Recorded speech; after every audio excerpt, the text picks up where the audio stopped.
Hello everyone, welcome to विश्वास classes.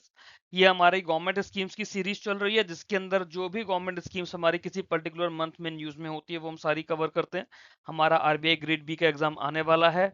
NABARD grade A का notification approximately 2 से 3 महीने में एक्सपेक्टेड है। या और जो भी गवर्नमेंट एग्जाम जिसमें आपकी गवर्नमेंट स्कीम सिलेबस का पार्ट बनाता है, हर उस एग्जाम के लिए ये गवर्नमेंट स्कीम का वीडियो बहुत ज़्यादा ज़रूरी है। मई मंथ हम लोग कवर कर रहे हैं। पिछले वीडियो में हम लोगों ने 4 गवर्नमेंट स्कीम्स करी थी। मई की पार्ट 1 था वो। इसमें फिर 4 स्कीम्स करेंगे। मई 2026 का पार्ट 2 है ये वीडियो का। ये मेरा टेलीग्राम का मेन चैनल है विश्वास क्लासेस। इसको ये चैनल मेरा नाबार्ड ग्रेड ए के लिए और ये ग्रुप है नाबार्ड ग्रेड ए के लिए। ये चैनल है आरबीआई ग्रेड बी के लिए और ये आरबीआई ग्रेड बी के लिए ग्रुप है। इसे आप लोग ज्वाइन कर सकते हैं। इसके अलावा आरबीआई ग्रेड बी 2027 के लिए भी हम लोगों ने प्रिपरेशन अपनी शुरू कर दी है। उसको भी आप लोग ज्वाइन कर सकते हैं अगर आपने 2026 के लिए एम नहीं किया है तो। अभी से प्रिपेयर करते चलेंगे, हमारा एग्जाम नेक्स्ट ईयर का हम लोग क्लियर कर लेंगे टाइमली बेसिस में। नाउ स्कीम्स में आगे चलते हैं। नेक्स्ट स्कीम है हमारी 5th नंबर की पीएम ई ड्राइव। जो स्कीम है प्रधानमंत्री electric drive revolution in innovative vehicle enhancement, PM E drive scheme. Ministry of heavy industries की स्कीम है। वैसे ये सोशल इश्यूज से डायरेक्टली रिलेटेड नहीं है बट क्योंकि करंट अफेयर्स का पार्ट है, इंपॉर्टेंट पार्ट है, तो ये हमारी इसलिए जरूरी हो जाती है। हैवी इंडस्ट्रीज की हैवी इंडस्ट्रीज की स्कीम है और ये डायरेक्टली मिनिस्ट्री ही इसकी नोडल एजेंसी है, बट इसे इंप्लीमेंट करने के लिए coordination with state government, original equipment manufacturers और जो बाकी स्टेक होल्डर्स है ईवी डिप्लॉयमेंट के चार्जिंग इंफ्रास्ट्रक्चर के लिए, उसके लिए जरूरी है। हमें जरूरी क्यों है? क्योंकि जो इलेक्ट्रिक व्हीकल्स हैं, इलेक्ट्रिक व्हीकल्स एक तो हमारा इकोनॉमिकली हम लोग बात करें तो अब एक बहुत बड़ा सेगमेंट बनता जा रहा है। सेकेंडली, जो ये गल्फ वॉर हो रहा है जिसकी वजह से पेट्रोलियम जो क्रूड ऑयल है उसके रेट्स बढ़ रहे हैं, तो अब लोगों का एक शिफ्ट भी ई व्हीकल्स की तरफ होता जा रहा है। तो क्योंकि ये करंटली ट्रेंड में चल रहा है, इसलिए ये हमारे लिए चाहे डिस्क्रिप्टिव आंसर इंग्लिश के लिए हो या डिस्क्रिप्टिव इकोनॉमिक सोशल इश्यूज के लिए, दोनों के लिए ये स्कीम हमें जरूरी है। 29 सितंबर 2024 को स्कीम को नोटिफाई किया गया था और 1 अक्टूबर 2024 से स्कीम इंप्लीमेंट कर दी गई थी। एम क्या था स्कीम का? To accelerate the adoption of electric vehicle across various categories, establish a robust public charging infra network and strengthen the domestic EV manufacturing ecosystem in India। तो हमें इलेक्ट्रिक व्हीकल्स को adopt करना है across various categories, एक अच्छा public charging infrastructure होना चाहिए और डोमेस्टिक ईवी मैन्युफैक्चरिंग इकोसिस्टम होना चाहिए इंडिया में। ये हमारा इस स्कीम के पीछे का एम था।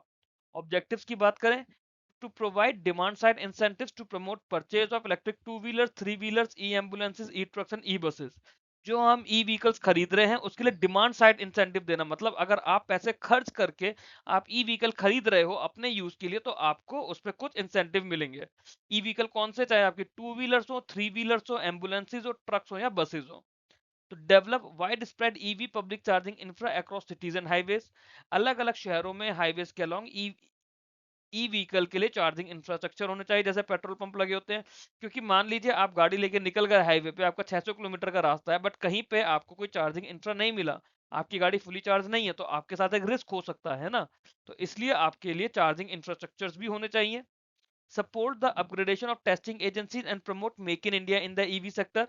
Reduce vehicular emission and dependence on fossil fuel through faster EV adoption. की फीचर्स की बात करें तो की फीचर्स में सबसे पहले तो यही कि डिमांड साइड इंसेंटिव दिए जाएंगे, सब्सिडीज दी जाएंगी टू व्हीलर्स के लिए, थ्री व्हीलर्स के लिए, रिक्शास के लिए, एम्बुलेंस, ट्रक्स और बसेस के लिए। 2000 करोड़ रुपए का एक डेडिकेटेड एलोकेशन किया गया है, किस लिए? ताकि थ्रू आउट द कंट्री हम लोग ईवी चार्जिंग स्टेशन लगा पाए। It's offer support for upstream infra and charging equipment और हायर इंसेंटिव्स होंगे अगर गवर्नमेंट प्रीमाइसेस भी फ्री पब्लिक एक्सेस दे रही हैं। Scheme includes provision for upgradation of testing agency, ताकि हम लोग क्वालिटी और सेफ्टी स्टैंडर्ड्स को भी मेंटेन रख पाए। डोमेस्टिक मैन्युफैक्चरिंग बनानी है थ्रू फेज मैन्युफैक्चरिंग प्रोग्राम, इसको इंक्रीज करना है और मेक इन इंडिया इनिशिएटिव को भी सपोर्ट करेगा। फिर ये स्पेशल फोकस ई एम्बुलेंसेज और ई बसेस को दिया जाएगा ताकि क्लीन पब्लिक ट्रांसपोर्ट और इमरजेंसी सर्विसेज बन पाए। स्कीम क्योंकि फंड लिमिटेड है, टोटल आउटले है स्कीम के लिए वो 10,900 करोड़ रुपए का है। टारगेट ऑडियंस जो इंडिविजुअल बायर्स हैं या फ्लीट ऑपरेटर्स हैं जो कि इस तरह के इलेक्ट्रिक व्हीकल्स लेते हैं, जैसे E two wheelers, E three wheelers, E ambulances, वो सब इसके लिए टारगेट ऑडियंस है। जो गवर्नमेंट बॉडीज हैं, स्टेट ट्रांसपोर्ट अंडरटेकिंग्स हैं, प्राइवेट एंटिटीज हैं जो इलेक्ट्रिक बसेस लगाएंगी, वो सारी इसके लिए टारगेट ऑडियंसेस हैं। बजटरी आउटले की बात करें तो टोटल आउटले 10,900 करोड़ का है। उस 10,900 करोड़ में से 2,000 crore specifically EV public charging infrastructure के लिए है।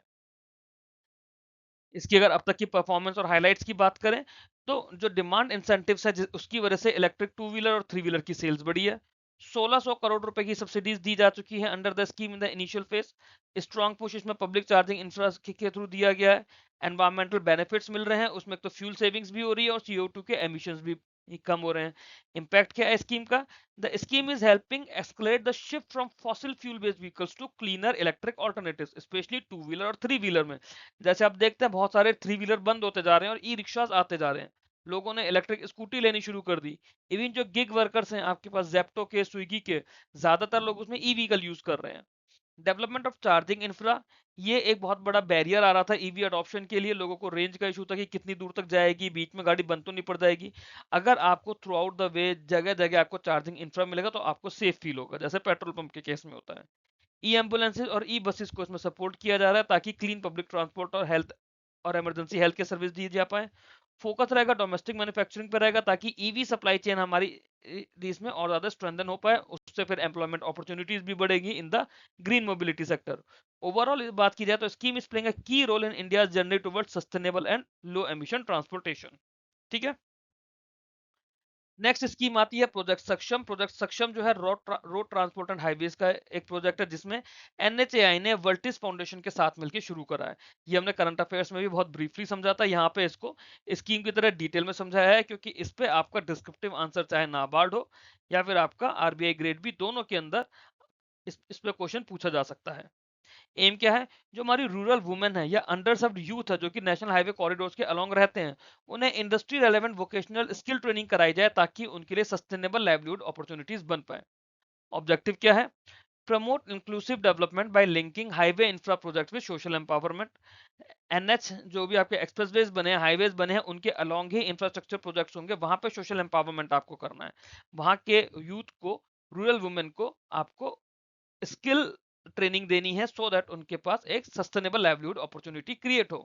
It provide vocational training to rural women and youth ताकि उन्हें बेटर एम्प्लॉयमेंट अपॉर्चुनिटीज मिले। लॉन्ग टर्म फाइनेंशियल इंडिपेंडेंस का पाथवे होगा, सोशल अपलिफ्टमेंट होगा of the communities along the national highways.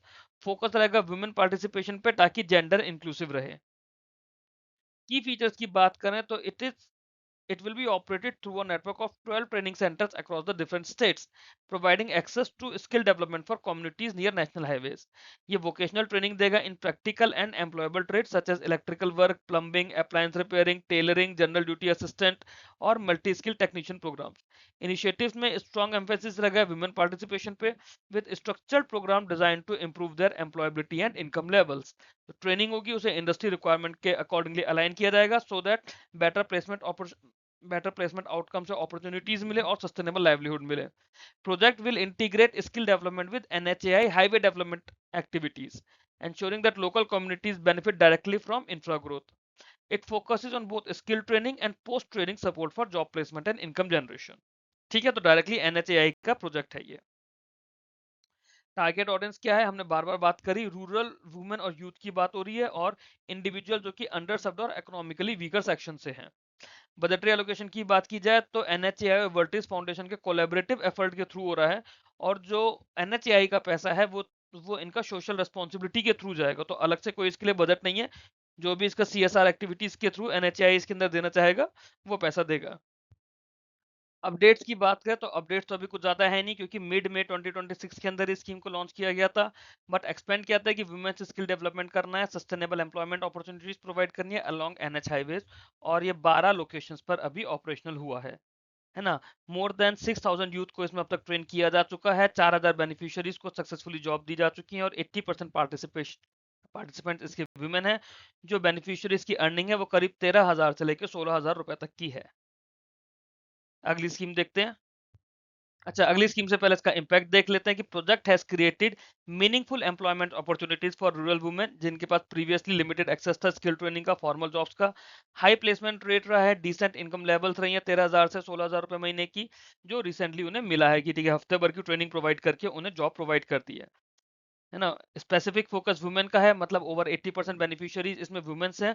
तो ये जो इनिशिएटिव है जेंडर एम्पावरमेंट और फाइनेंशियल इंडिपेंडेंस पर भी काफी अच्छे से एक पिलर की तरह काम कर रहा है। It links skill development with NH projects to ensure local communities gain tangible benefits from infra development.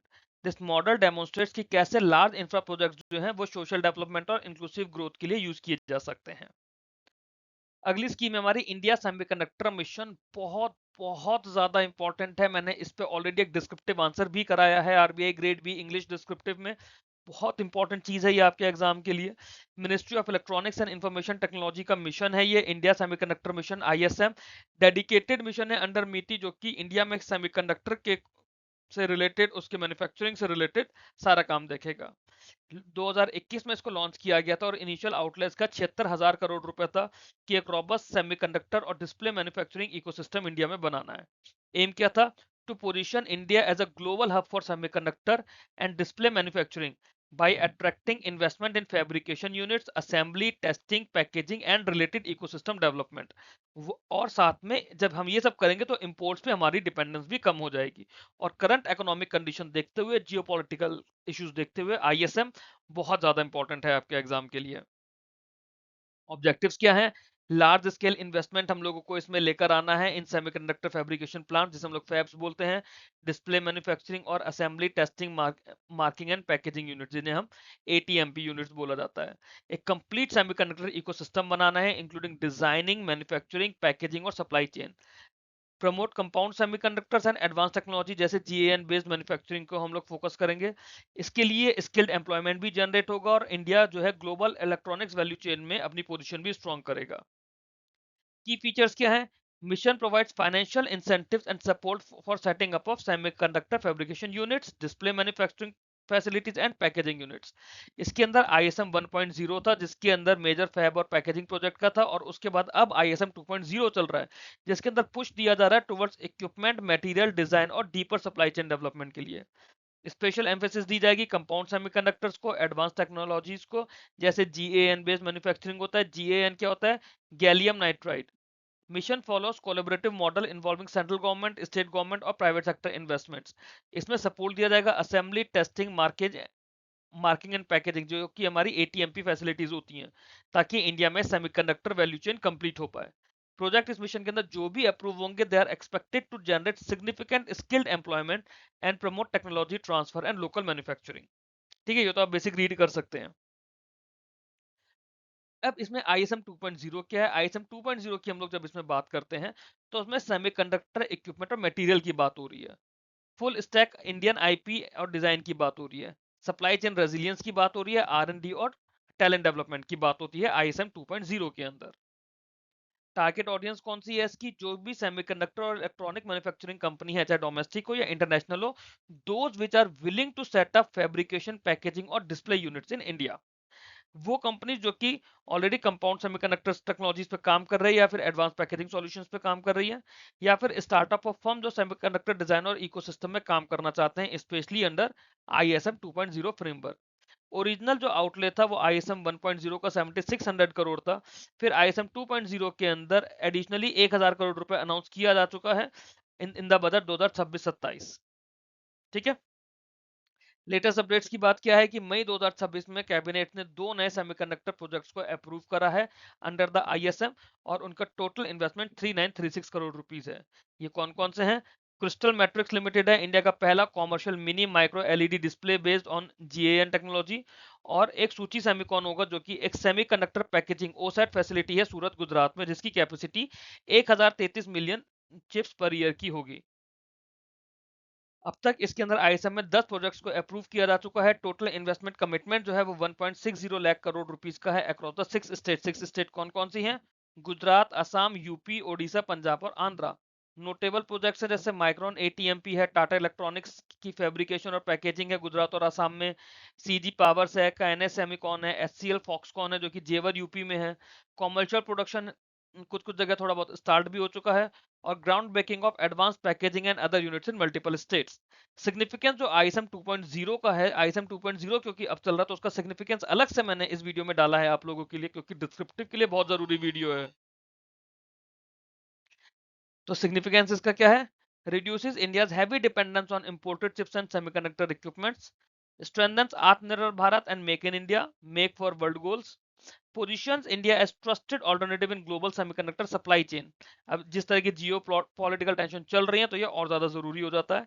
Hi tech employment generate करना, R&D और डिजाइन कैपेबिलिटीज बढ़ाना और लॉन्ग टर्म टारगेट्स को सपोर्ट करना, ये इसका सिग्निफिकेंस हो जाएगा ISM 2.0 का। एक बार आपको रीड करना पड़ेगा। अच्छा, जो टारगेट है वो कितना है, 70 to 75% डोमेस्टिक नीड जो है हमारी 2029 की हमें मैन्युफैक्चरिंग के थ्रू पूरी करनी है, और इंडिया को एक टॉप सेमीकंडक्टर नेशन बनाना है बाय 2035। इम्पैक्ट क्या होगा इस मिशन का, it is steadily building India semiconductor manufacturing base, ताकि हमारी इंपोर्ट डिपेंडेंस कम हो जाए। कंपाउंड सेमीकंडक्टर में हमारी एंट्री हो जाएगी, मिनी माइक्रो LED टेक्नोलॉजी में एंट्री हो जाएगी, तो इंडिया के पास हाई वैल्यू सेगमेंट्स बन जाएगा इंडिया ग्लोबल सप्लाई चेन के अंदर। जो अप्रूव प्रोजेक्ट है वो स्किल्ड जॉब्स बनाएंगे, उससे फर्दर इन्वेस्टमेंट आएगा हमारे इकोसिस्टम में। हम जब फैब्रिकेशन, एडवांस पैकेजिंग और डिस्प्ले मैन्युफैक्चरिंग को कंबाइन करेंगे, it will develop a more complete semiconductor value chain within the country. So ISM is playing a crucial role in India's ambition to become a trusted partner in the global semiconductor supply chain. Clear है। Next scheme आती है ECLGS 5.0, जो कि होती है emergency credit line guarantee scheme. ये scheme आपके exam के लिए बहुत बहुत ज्यादा इंपॉर्टेंट है, क्योंकि ऑलरेडी इस स्कीम का 5th वर्जन शुरू हो गया है। रिसेंटली इसको कैबिनेट ने 5 मई 2026 को इसका 5th वर्जन शुरू करा है। इसकी मिनिस्ट्री ऑफ फाइनेंस और नोडल एजेंसी है national credit guarantee trustee company limited, जो कि क्रेडिट गारंटी कवरेज देती है मेंबर लैंडिंग इंस्टीट्यूशंस को। ये 5th इटरेशन है ECLGS का।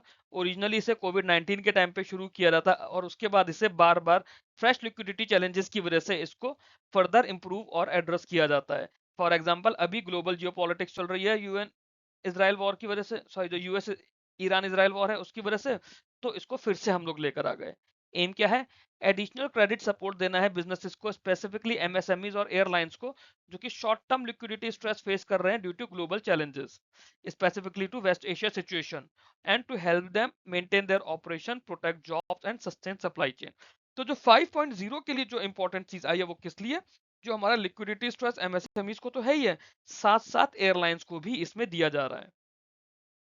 Objectives, emergency working capital support दिया जाएगा एलिजिबल बोरोवर्स को through government bank credit guarantee, है ना, government backed credit guarantee. 100% credit guarantee coverage होगा MSMEs को, ताकि उन्हें इजियर एक्सेस मिल जाए क्रेडिट के लिए। एयरलाइन सेक्टर के लिए इस बार इसमें सपोर्ट दिया जा रहा है, जो कि राइजिंग ATF प्राइसेस की वजह से स्ट्रेस फेस कर रहे हैं, या फिर एयर स्पेस इश्यूज की वजह से, या रिड्यूस ऑपरेशंस की वजह से। जो बिजनेस ऑपरेशन में डिसरप्शन हो रहा है या एम्प्लॉयमेंट जाने का डर है लोगों का, उसे प्रोटेक्ट करना है ना, during the period of external economic stress. की फीचर्स क्या है कि इसे फैसिलिटेट किया जाएगा with additional credit flow of 2,55,000 crore, जिसमें से 5,000 करोड़ स्पेसिफिकली एयरलाइन सेक्टर के लिए दिया जा रहा है इसमें। ठीक है। It provides 100% credit guarantee for MSMEs, 90% for non-MSMEs and airlines on the additional credit extended. Eligible borrowers कौन से होंगे, हमारे MSMEs भी हैं, non-MSMEs भी हैं। non-MSMEs कौन सी, non-MSMEs, non-MSMEs with existing working capital limits और scheduled passenger airlines जिनका standard accounts है। borrowers को additional credit दिया जा सकता है up to 20% of their peak working capital utilization. For airlines यहाँ पे हायर लोन लिमिट होगी up to 1000 crore plus additional 500 crore linked to equity infusion in some cases. कोई गारंटी फीस इसमें चार्ज नहीं की जाएगी, और स्कीम शॉर्ट टर्म लिक्विडिटी को एड्रेस करने के लिए ही है, ताकि शॉर्ट टर्म लिक्विडिटी के मिसमैचेस ना आ पाए ड्यू टू ग्लोबल फैक्टर्स, जो एक्सटर्नल ग्लोबल फैक्टर्स हैं। टारगेट ऑडियंस हम ऑलरेडी देख चुके हैं, MSMEs जिनके पास एग्जिस्टिंग क्रेडिट फैसिलिटीज हैं, नॉन MSMEs जो कि वर्किंग कैपिटल लिमिट लिया हुआ है जिन्होंने बैंक से, शेड्यूल पैसेंजर एयरलाइंस जो कि लिक्विडिटी स्ट्रेस फेस कर रही हैं और उनके अकाउंट भी स्टैंडर्ड है, मतलब NPA नहीं होने चाहिए। बजटरी एलोकेशन की बात करी जाए तो 2,55,000 करोड़ रुपए का एडिशनल क्रेडिट देने की बात की जाती है इसमें, और इसके अंदर जो जो क्रेडिट गारंटी है, एस्टिमेटेड फाइनेंशियल आउटले या कॉस्ट टू गवर्नमेंट ना, that is 18,100 crore. Latest update की बात की जाए तो यूनियन कैबिनेट ने इसके अंदर ये 5 मई को अप्रूव करा, ये हम लोगों ने अभी पीछे पढ़ लिया था। स्कीम में एक डेडिकेटेड विंडो बनाई गई है 5,000 करोड़ की फॉर एयरलाइन सेक्टर, जो कि हाई ATF प्राइसेस की वजह से प्रेशर फेस कर रही है। बैंक और फाइनेंशियल इंस्टीट्यूशंस को डायरेक्ट किया गया है to extend support under the scheme to the eligible borrowers. जो गारंटी स्ट्रक्चर होगा 100% MSMEs का है, 90% नॉन MSMEs का है। अब ECLGS 5.0 की हम लोग जब बात कर रहे हैं तो थोड़ा इसका पिछला भी जान लेते हैं, है ना। ECLGS 1.0 जो ओरिजिनल स्कीम थी, है ना? ये उस समय जब कोविड के टाइम पर आया था, तब एमएसएमई और स्मॉल बिजनेसेस के लिए आई गई थी, और इसका जो फोकस था उन एंटिटीज पे था जिनका आउटस्टैंडिंग क्रेडिट 50 करोड़ रुपए तक का था, और इसके अंदर additionally working capital term loan दिया जा रहा था। ECLGS 2.0 जब आया था तो ये लार्जर स्ट्रेस बोरोवर्स के लिए था, 50 करोड़ से 500 करोड़ जिनका आउटस्टैंडिंग था, और इसमें 26 सेक्टर्स को आइडेंटिफाई किया गया था, identify bye Kamat committee plus health care plus 26 sectors. ठीक है, it allowed both fund based and non fund based facilities. ECLGS 3.0 के लिए बात की गई थी तो वर्स्ट हिट सेक्टर थे हॉस्पिटैलिटी, टूरिज्म, ट्रेजर, लीजर और सिविल एविएशन, वहां पे इसकी बात की गई थी, और इसमें हाई परसेंटेज सपोर्ट था which was up to 50% of the outstanding. अभी हमने क्या किया है, अभी हम लोगों ने 20% का सपोर्ट दिया है। एयरलाइंस में इसमें स्पेशल हायर लिमिट दी गई थी with some equity contribution conditions in extensions. ECLGS 4.0 की बात की गई तो ये सेकेंड वेव ऑफ कोविड के अंदर हम लोगों ने इसे लॉन्च किया गया था ना। It was aimed at strengthening health care infrastructure specially for setting up oxygen plants. Low interest rate cap था इसमें 7.5% का, और स्मॉल टिकट के साइज थे, मतलब मैक्सिमम 2 करोड़ का लोन दिया जा सकता था इसमें।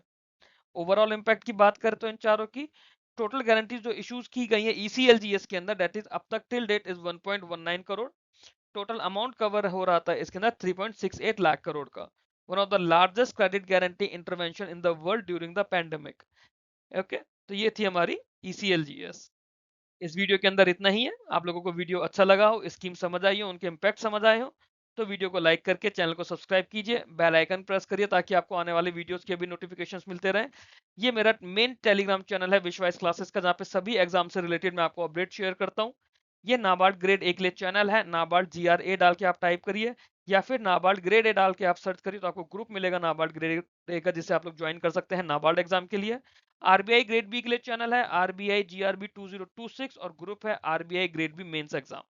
इसको आप लोग ज्वाइन कर लीजिए एज पर योर कन्वीनियंस। आप लोगों को इस वीडियो की PDF भी वहीं पर मिलेगी, और इससे रिलेटेड कोई भी आपका डाउट है, डिस्कशन है, आपके मन में कोई सवाल है, आप आइदर टेलीग्राम के थ्रू या फिर यूट्यूब पे कमेंट के थ्रू आप मेरे साथ कनेक्ट कर सकते हैं। Thanks for watching this video. Keep learning, keep growing.